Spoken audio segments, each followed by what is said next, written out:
वो दिन कोई नहीं भूला होगा जब बैलेट पेपर्स के जरिए मतदान हुआ करता था। तब कोई बूथ लूट लेता था तो कोई बैलेट बॉक्स लेकर भाग जाता था। किसी का ज्यादा नहीं चला तो वो बैलेट पेपर्स ही फाड़ देता था। स्ट्रांग रूम में भेजे जाने के दौरान भी गड़बड़ियां की जाती थीं। फिर मतगणना के दौरान भी हेराफेरी जमकर होती थी। लेकिन ताबड़तोड़ हार से निराश विपक्ष चाहता है कि बैलेट पेपर्स के जरिए चुनाव हो और ईवीएम मशीनों को हटा दिया जाए, और अगर नहीं तो फिर हर मतदाता को वीवीपैट स्लिप दी जाए और मतदाता उसे एक बैलेट बॉक्स में डाले। मतलब कि ईवीएम से वोट गिनने के बाद सभी वीवीपैट स्लिप्स को गिना जाए।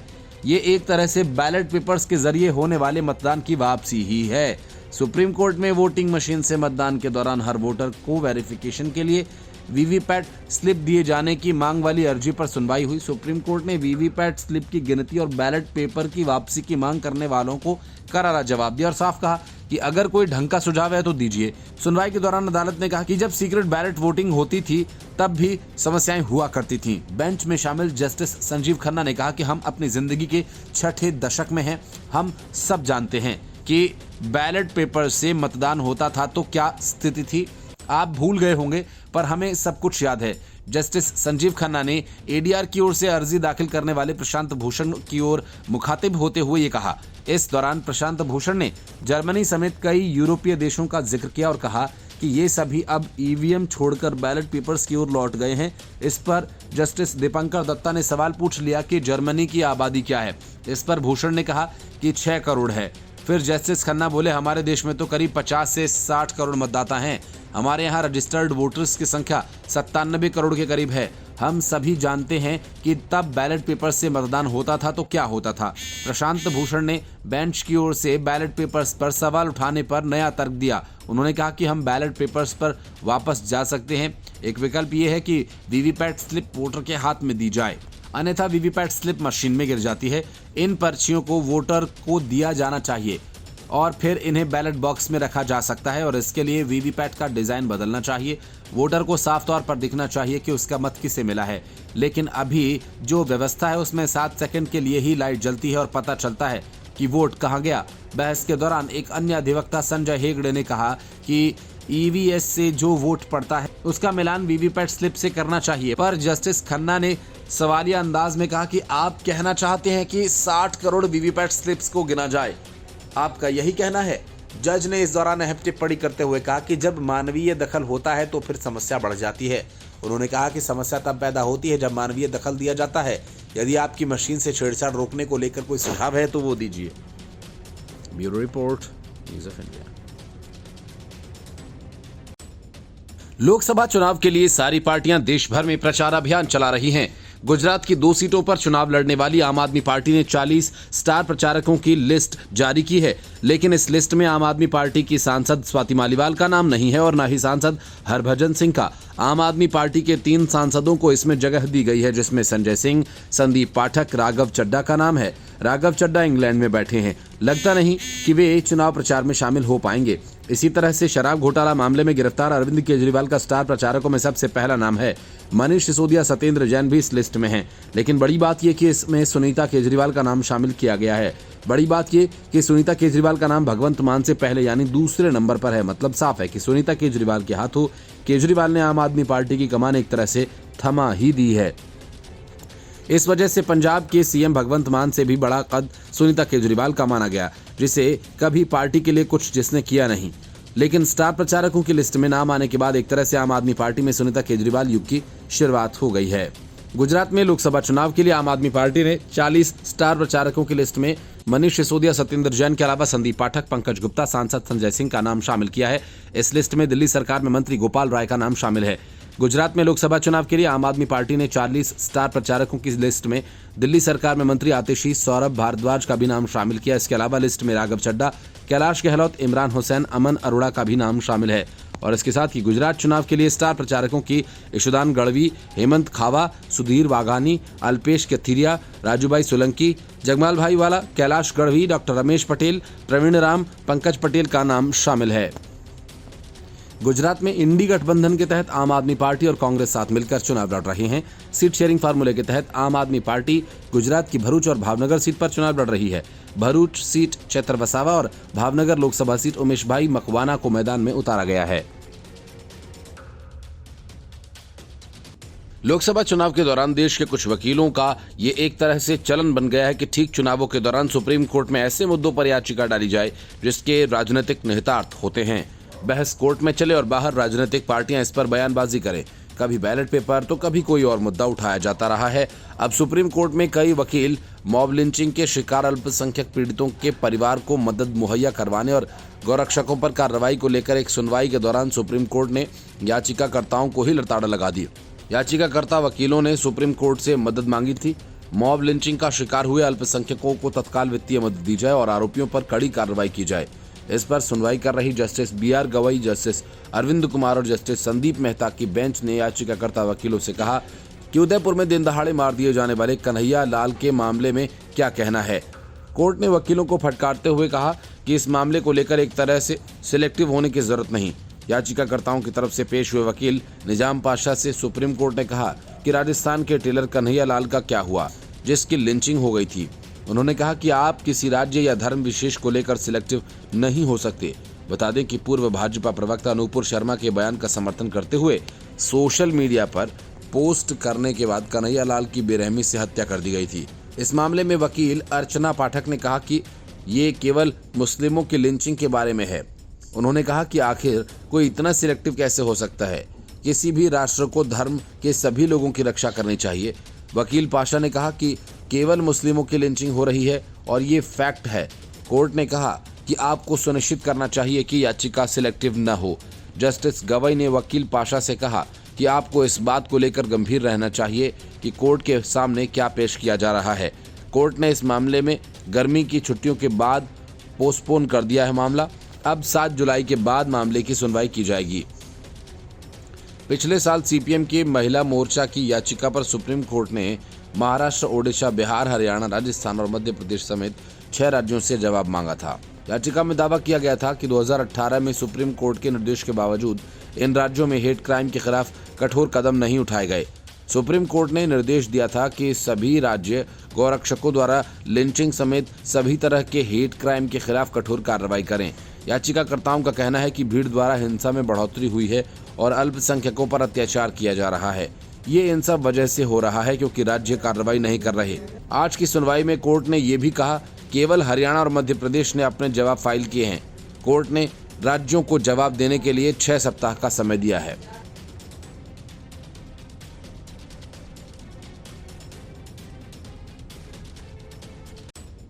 लोकसभा चुनाव के पहले चुनाव आयोग ने कांग्रेस को तगड़ा झटका दे दिया। बदजुबानी के मशहूर हो चुके कांग्रेस नेता रणदीप सिंह सुरजेवाला के चुनाव प्रचार करने पर चुनाव आयोग ने बैन लगा दिया। रणदीप सुरजेवाला को उसकी बदजुबानी का मजा चखना पड़ेगा। सुरजेवाला के खिलाफ ये एक्शन भारतीय जनता पार्टी के सांसद हेमा मालिनी को लेकर दिए गए विवादित बयान पर लिया गया। चुनाव आयोग ने रणदीप सुरजेवाला पर चुनाव प्रचार के दौरान किसी भी तरह के मीडिया इंटरव्यू देने पर 48 घंटे का बैन लगा दिया।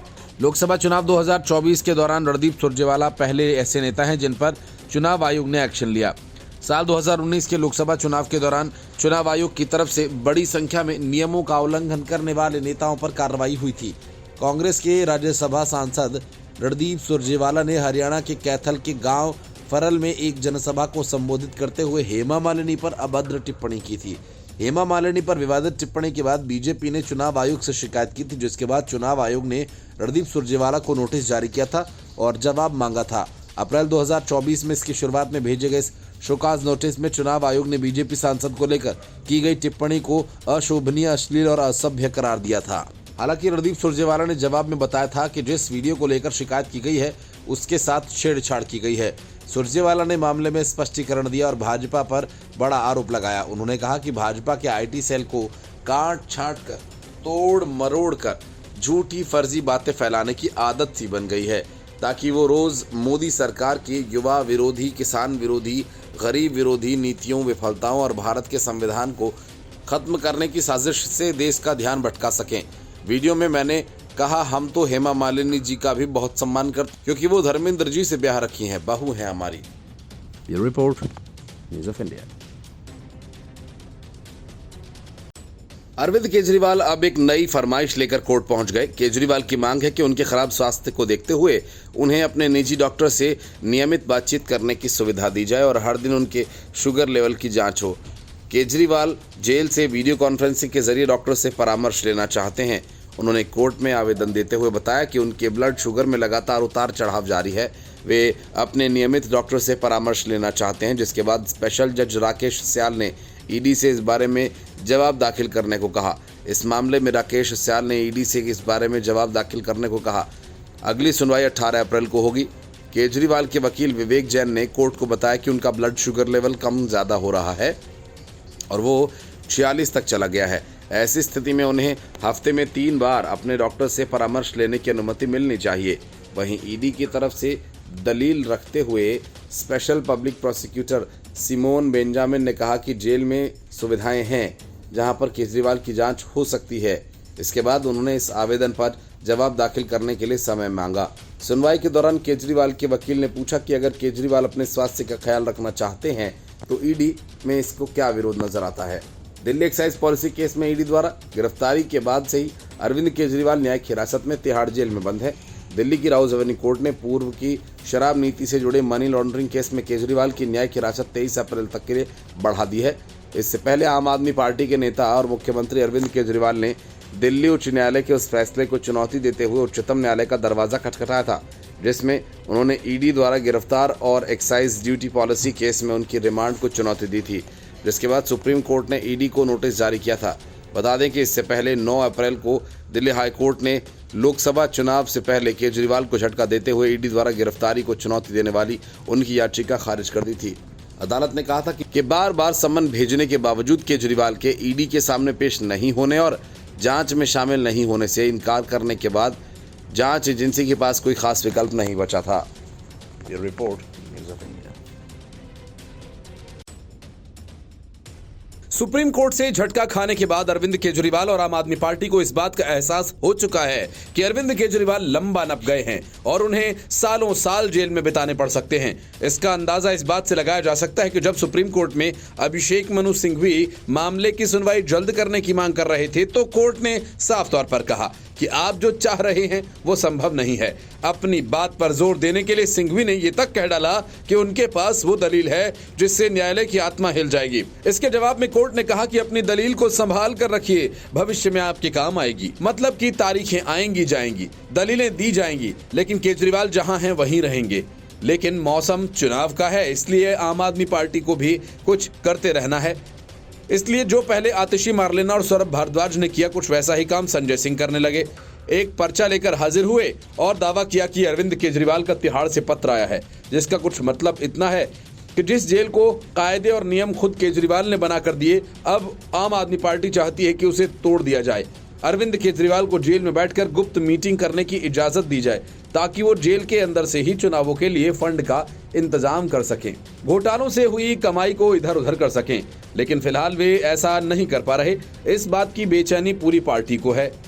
संजय सिंह ने कहा कि अरविंद केजरीवाल जी ने दिल्ली की जनता के लिए एक संदेश भेजा है और उन्होंने लिखा कि मेरा नाम अरविंद केजरीवाल है, मैं कोई आतंकवादी नहीं हूं।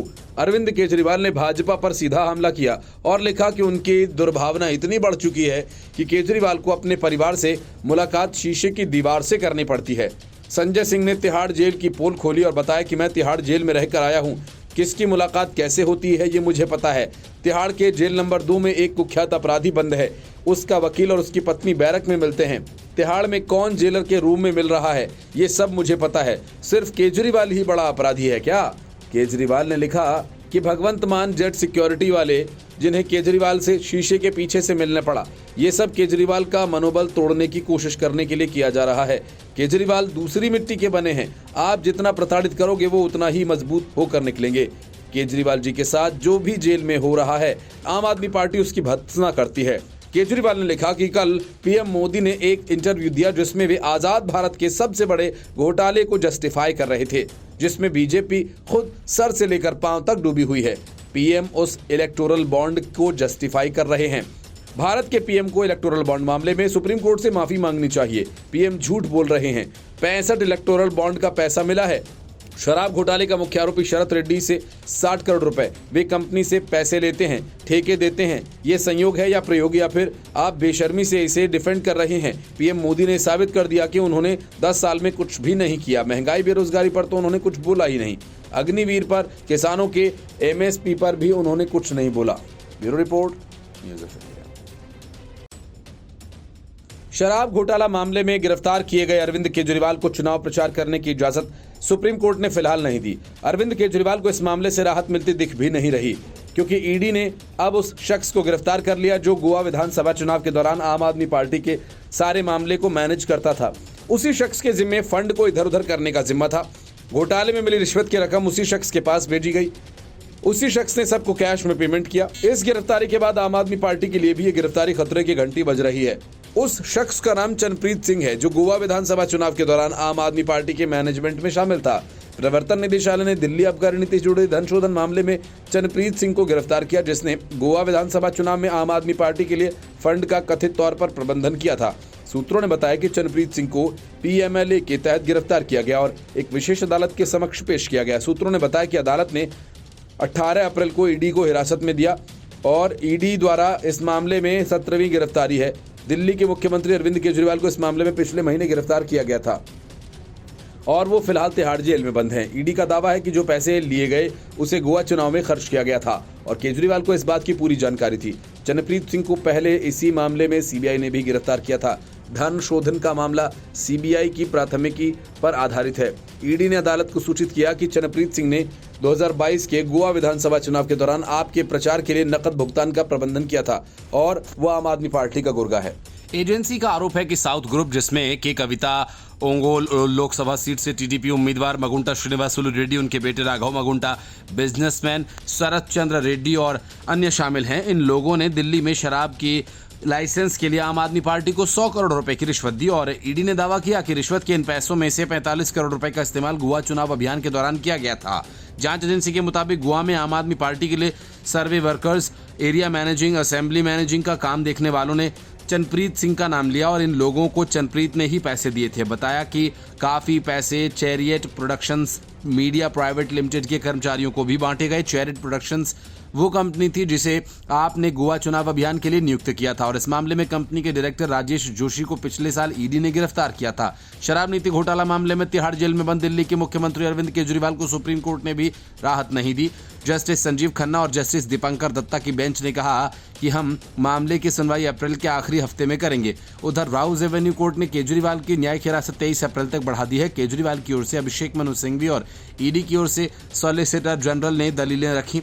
सिंघवी ने कोर्ट से कहा कि मैं कुछ चौंकाने वाले फैक्ट्स आपके सामने रखना चाहता हूं। इस पर कोर्ट ने कहा कि हमें नोटिस जारी करने दीजिए। सिंघवी ने कहा कि सुनवाई की तारीख पास रखिएगा, हो सके तो इस शुक्रवार।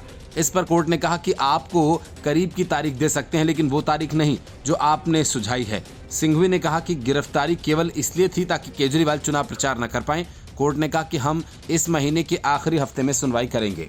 Bureau report, news of India.